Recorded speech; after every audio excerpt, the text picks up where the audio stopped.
जो विल्सन ने एक और धमाका कर दिया, एक ऐसा ड्राफ्ट तैयार करने जा रहे हैं जिसके अंदर उन्होंने कहा है कि पाकिस्तान के अंदर जो मिलिट्री सपोर्ट गवर्नमेंट है उसके ऊपर जो चीदा चीदा लोग हैं उनके ऊपर अमेरिका के अंदर पाबंदी लगा दी जाए। इसके ऊपर बात करेंगे।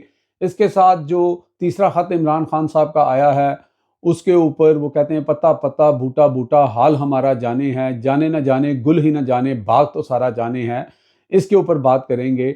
और इसके अलावा जो इस वक्त मरियम नवाज शरीफ जो हैं उनसे जो उनकी अपनी पार्टी के लोग हैं उनके ऊपर भी पाबंदियां लग रही हैं, उनको भी मीडिया से ऑफ किया जा रहा है। इन दो तीन चीज़ों पे बात करेंगे। सबसे पहले हम बात कर लेते हैं जी जो विल्सन आपको पता है कि जब रिचर्ड ग्रैनल जो हैं वो बार बार ट्वीट्स कर रहे थे तो नून लीग वाले बड़े खुश हो रहे थे कि उस वक्त परेशान थे कि जनाब ये क्या हो रहा है। फिर उन्होंने जो ही वो ट्वीट्स बंद की और कुछ चीज ट्वीट्स डिलीट की तो इन लोगों ने मिठाइयाँ बांट दी। लेकिन उसके बाद जो विल्सन इनको ऐसे टकरे कि जो ही वहाँ से मोहसिन नकवी उनको मिल के निकले उसके बाद जो विल्सन जो वो दिन और आज का दिन वो बाज नहीं आ रहा। वो एक ड्राफ्ट तैयार कर रहे हैं। उन्होंने ट्वीट किया आज कि वो एक ऐसा ड्राफ्ट तैयार कर रही हैं कि जिसके अंदर जो पाकिस्तान की मिलिट्री सपोर्ट गवर्नमेंट है, वो कहते ही हैं उसको मिलिट्री सपोर्ट गवर्नमेंट है, उसके अंदर जो लोग हैं जिन्होंने पाकिस्तान के अंदर ये सारे मजालिम किए हैं, इमरान खान को बंद किया है, पीटीआई के साथ जो कुछ हुआ है, जो वहाँ पे 26 नवंबर को हुआ, इन तमाम रिस्पॉन्सिबल जो लोग होंगे उनकी जो एंट्री है, वीज़ा एंट्री है, वो यूनाइटेड स्टेट में बंद की जाए। तो ये वो लिखने जा रहे हैं एक ऐसा ख़त और ड्राफ्ट। तो ख़त का तो आपको पता बड़ा शोर है हर जगह।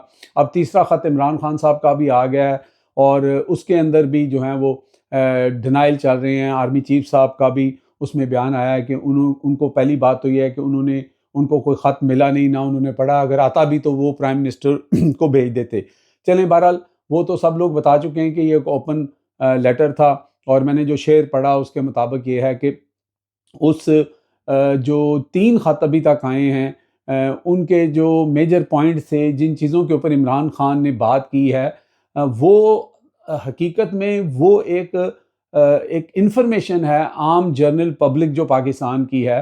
तो उसके ऊपर जैसे जवेद चौधरी साहब कह रहे थे कि ये जनाब ज़िच किया जा रहा है आर्मी को और अदारे को कि ताकि अवाम और अदारे के दरमियान जो है वो खलीज पैदा हो। तो जवेद चौधरी साहब के लिए ये है कि जवेद चौधरी साहब ज़रा हल्फन अपने घर वालों से ही हल्फ करके निकल जाएं और माइक लेके सड़कों पे चले जाएं और लोगों से जाके पूछ लें कि क्या लोगों को कुछ और लगता है। आप लोगों से पूछें कि इस वक्त मुल्क को कौन चला रहा है, मुल्क का निज़ाम किसके पास है, शहबाज शरीफ की क्या हैसियत है, मरियम नवाज की क्या हैसियत है, इस पूरी गवर्नमेंट की क्या हैसियत है।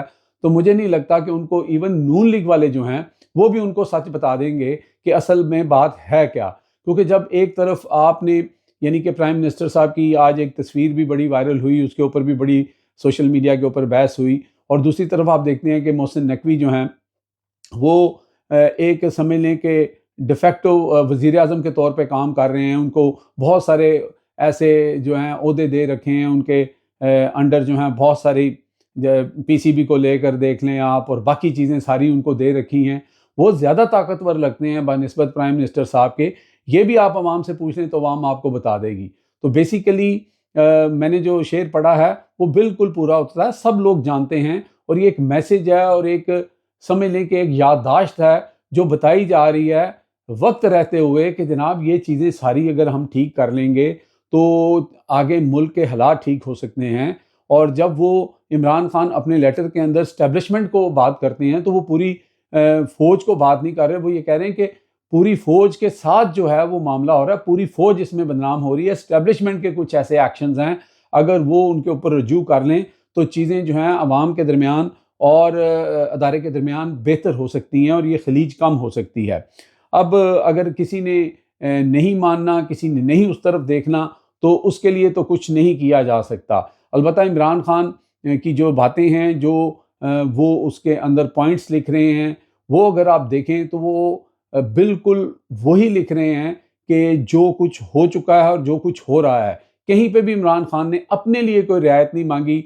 नून लीग शायद ये एक बयानिया बनाना चाह रही थी या कहना चाह रही थी कि शायद इमरान खान जो हैं शुरू शुरू में यही आया कि लेटर लिख के शायद वो कोई डील मांगना चाह रहे हैं। तो ये तीनों लेटर के अंदर आपको कहीं पे भी कोई ऐसा आंसर नज़र नहीं आएगा जहाँ पे डील की बात हो रही हो। अब ज़रा आ जाते हैं जनाब के एक शहजाद अकबर साहब ने यहाँ पे एक आज वीलॉग किया जिसके अंदर उन्होंने कहा कि पंजाब की एक महारानी साहबा जो हैं, जो उन्होंने काशिफ अब्बासी का जो इस वक्त उनको बैन किया गया है या उनको छुट्टी पे भेजा गया है, बैन तो नहीं हुए, तो उसके पीछे उन्होंने ये इल्ज़ाम लगाया मुबैना तौर पर कि उसके पीछे एक पंजाब की एक महारानी जो है उनकी ख्वाहिश थी कि इनको फिक्स किया जाए, क्योंकि वो हर अपने प्रोग्राम के इंट्रो के अंदर जो है वो फॉर्म 47 का जिक्र करते थे, इस गवर्नमेंट की प्लास्टिक की शलवारों का जिक्र करते थे और ये सारी चीज़ें करते थे जो बहुत ज़्यादा नागवार थी। तो ये बताया गया कि वो जो रिपोर्ट की बात हो रही है कि रिपोर्ट की वजह से जो उन्होंने उनको किया गया है, ये रिपोर्ट का एक बहाना है। पीछे जो मामलात थे वो ये थे कि काशिफ अब्बासी जो हैं वो मिलिट्री इस्टेब्लिशमेंट के ऊपर तो तनकीद नहीं करते थे, लेकिन जो शरीफ ख़ानदान और मरीम नवाज़ शरीफ की जो गवर्नमेंट है इनको वो आड़े हाथों ज़रूर लेते थे। तो शायद मुबैना तौर पर कहा जा रहा है कि उसके पीछे शायद ऐसा कोई हाथ हो सकता है। लेकिन उसके साथ साथ जो जवेद लतीफ़ साहब हैं उनका भी मक्कू ठप्पा गया है। उन्होंने जो पिछले दिनों एक स्टेटमेंट दिया था कि पंजाब के अंदर जो पंजाब की ज़ालिमाना गवर्नमेंट इस वक्त जो इंक्रोचमेंट गिरा रही है और सारा कुछ कर रहा है, बड़े सख्त उन्होंने अल्फाज इस्तेमाल किए थे। उनके बारे में भी मुबैना तौर पर बताया जा रहा है कि उनको भी तमाम टीवी चैनल्स को कह दिया गया है कि जनाब इनको ना लिया जाए, इनको ना बुलाया जाए।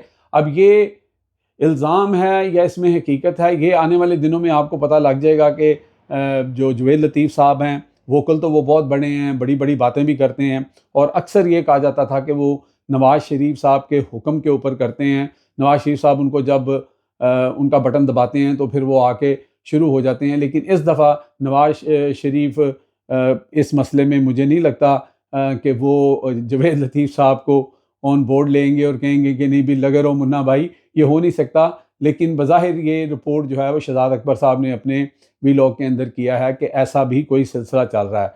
एक और बात आखिर में कि जो इलेक्शन कमीशन है उनको भी ये ख़त मसूल हो गया है जिसके अंदर इमरान खान ने धांधली और ये सारी चीज़ें की हैं। क्योंकि एक तो आपको पता है चीफ जस्टिस साहब ने तो एडमिट कर लिया कि उनको पूरा ख़त भी मिल गया, यूएसबी भी मिल गई।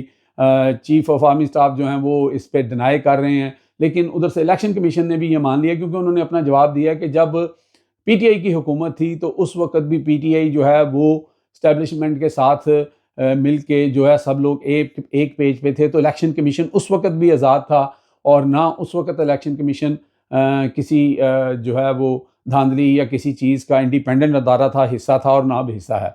इसके ऊपर सिर्फ इलेक्शन कमीशन को इतना ही कहा जा सकता है कि आप सिर्फ नवाज शरीफ साहब का जो हल्का है और जो ओन चौधरी का हल्का है उसके अंदर जो माशाल्लाह करामात आपने दिखाई है ना, जितने आप इन्वॉल्व नहीं थे और जितने आप कह रहे हैं अपने आप को कि आप एक इंडिपेंडेंट अदारा हैं, कि ओन चौधरी का वो जो एक रिज़ल्ट जो है वो सामने है कि जहाँ पे वोट ही सिर्फ जो हैं वो 300 कुछ थे और वहाँ पे 600 कुछ पड़ गए, यानी कि जो वोटों की तादाद है उससे डबल पड़ गए। इसी तरह के कई चीज़ें जो हैं वेबसाइट पे अभी तक मौजूद हैं।